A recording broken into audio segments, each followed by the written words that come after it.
Hello guys, in today's video, today I want to talk a bit about a cheap Chinese power supply that I made a turn down of.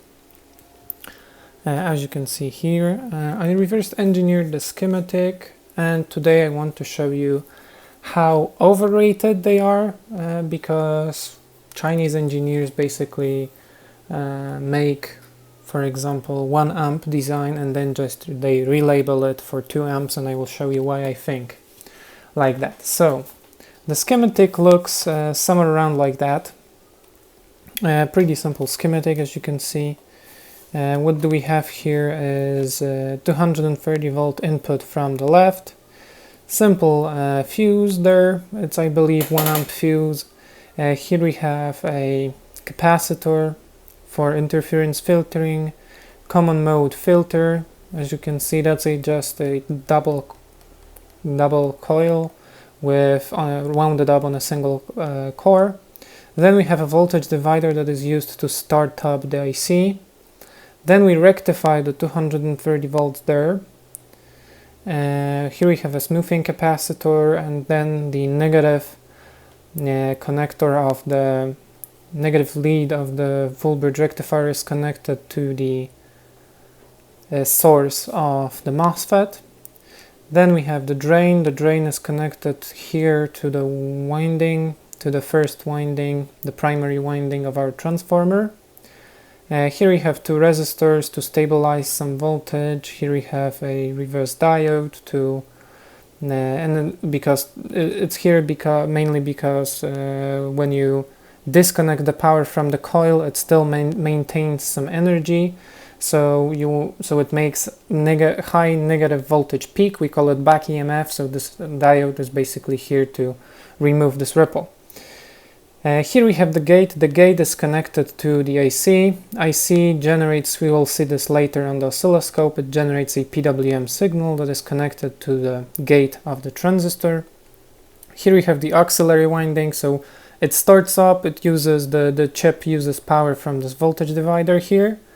After that, it just runs basically from this auxiliary winding. Then we have some capacitors to smooth out some voltages, but basically the third pin of the IC, which is a 6-pin IC, is directly connected to the gate of this transistor.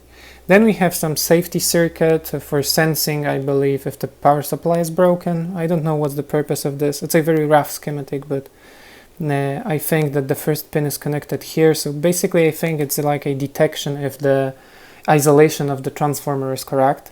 So here we have a simple capacitor to isolate us from hot ground. It isolates the cold ground from the hot ground.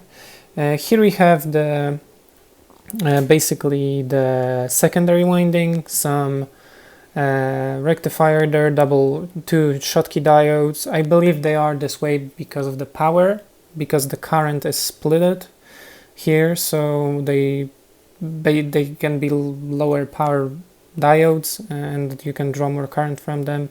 Some resistor and capacitor for the compensation, 2 caps for rectifying it, and then we have another voltage divider, capacitor to remove DC offset, some resistor, and then I think that's a voltage reference or maybe a transistor here. I'm not sure, but I think that this is a voltage reference or something like that. And then we have LED in the optocoupler, and then the optocoupler goes to the chip, so the chip can change the duty cycle. So that's basically the schematic. And the output is 9 volts, and the rating on the power supply is 2 amps. So that's kind of simple. So the measurement that we'll be doing here in the setup is basically a measurement like that. The whole schematic of this measurement is pretty simple. The schematic of it is just that we have 230 volt input. It goes through a 1 ohm shunt. On this 1 ohm shunt we have a connected oscilloscope. Then we have our power supply, and then we connect ammeter in series, and then a electronic load, which is this gray box, this one. Here we have the shunt, which is a lot of resistors connected together. And then in parallel to the load we connect a voltmeter. So let's do the measurement. I will plug this in. Boom, here it goes. And the first thing that you can clearly see is that we are drawing 300 milliamps. Here we have the current that is drawn from the mains, basically. So here we have 9 volts, as you can see, on the output, which is pretty okay. We are drawing 300 milliamps, and that's how the current looks like.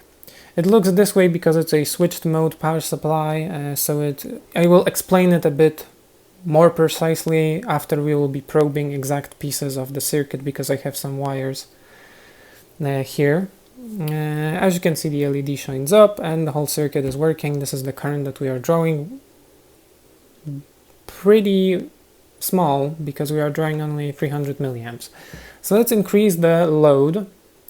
So we are drawing right now 1 amp, and the voltage starts to drop, as you can see. So let's increase the load even more. And remember the power supply, I think now you can hear the buzzing noise. So let's right now draw 2 amps as the power supply is rated for. The buzzing noise is just annoying right now, and we have 8.3 volts. So I don't think so that this design was made for 2 amp load. So I think that the design is for 1 amp because it's stable and there's no buzzing noise. And with 1 amp current draw, 1 amp load, we have 8.99 voltage on the output, and the current that we are drawing is, let me change the triggering level. The current that we are drawing is somewhere around 100 milliamps. I rounded it up in calculations, so it's 100 milliamps. It shows millivolts because we are measuring voltage drop across this shunt. Of course, don't do this kind of sketchy, dodgy circuit at home, because here we have live wires exposed. So don't do this at home. Don't try this at home. It's only for educational purposes right now. So we are drawing somewhere around 100 milliamps. My load is not so precise, but I can draw 1 amp, and my load is starting to heat up just a bit. So let's assume that we are drawing 100 milliamps from AC line, and on the output we have 1 amp. So you might say, okay, it's 10 times less, but it's not this way, because we have different voltage. So we need to calculate the power. So let me unplug the whole circuit, and let's right now do some calculations.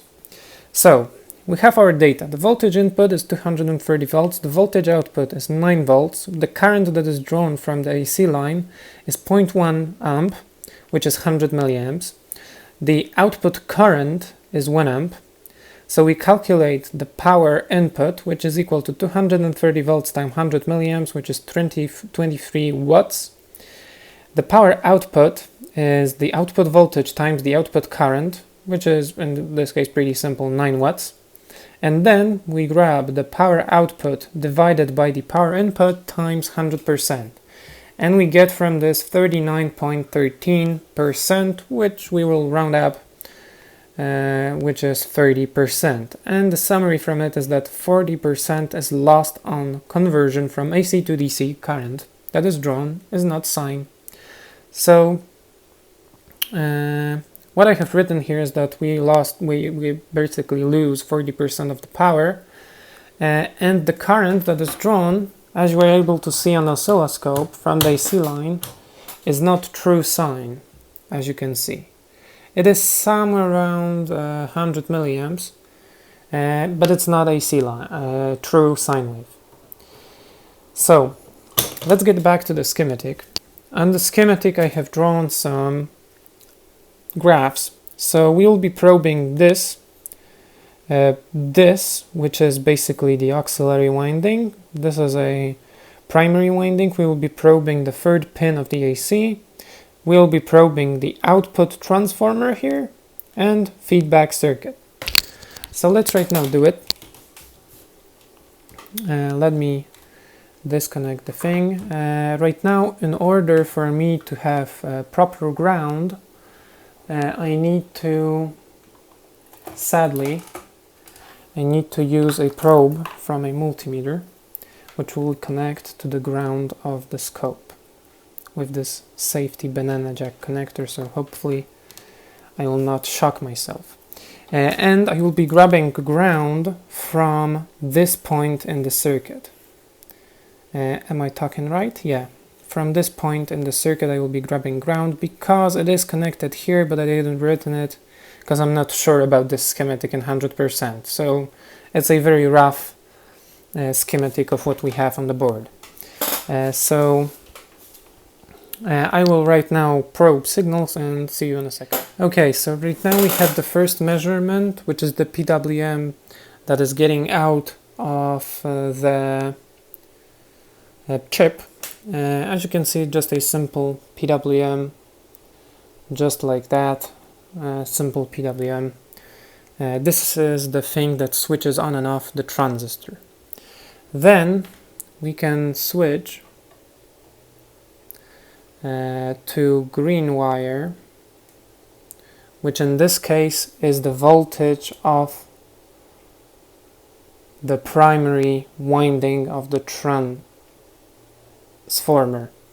So as you can see, we have this high negative peak, then the moment when the snubber network with the diode is conducting, and then we have oscillation that happens between the windings and the core of the transformer. So this is how the voltage of the primary winding looks like. And then we have the last thing, which is basically very high DC voltage.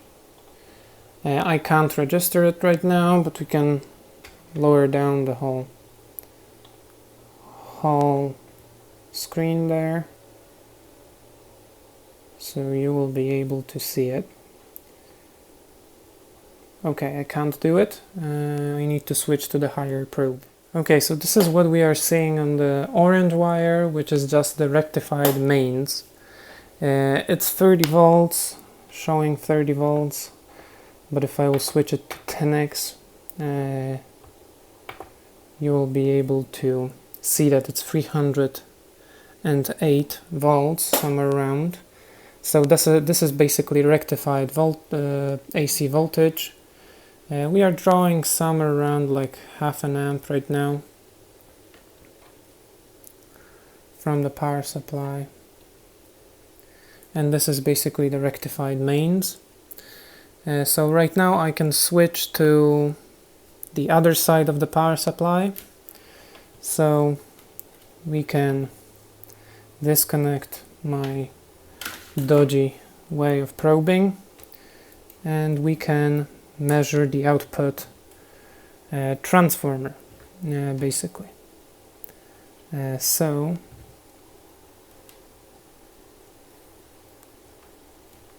we can switch to 1x, we can switch oscilloscope to 1x setting, and right now you will see that it's pretty similar to what we had on the input, but it's much smaller. It's 10 volts, somewhere around RMS voltage right now. So that's how the output looks like, pretty similar to the input. It still has this ringing, which happens because the windings are oscillating in between. So that's what we have when we are drawing 0.5 amp. And right now, see what's happening when I change the load. You can see that the pulses are further away, further in between when I change the load. So when I'm drawing more and more current, they are closer together. So this is what we can see here while probing here. Then we have the red wire, which is basically a feedback circuit, and on the feedback circuit I need to remove DC, so AC coupling, like that, and you will see that when I draw more current, the pulses are closer together, and this is from what the power supply knows how to regulate the input in order to give out proper power on the output. So this is what we can see here.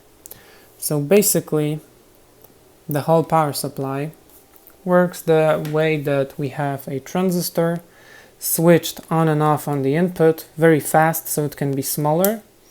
On the output we have some filters and stuff like that. They don't need to be so big because we have much higher frequency. Then we have a loopback that controls the input in order to have proper current on the output and voltage, because when we are drawing more and more current on the output, the voltage starts to drop, so the power supply needs to compensate for that. So this is how the whole circuit works. And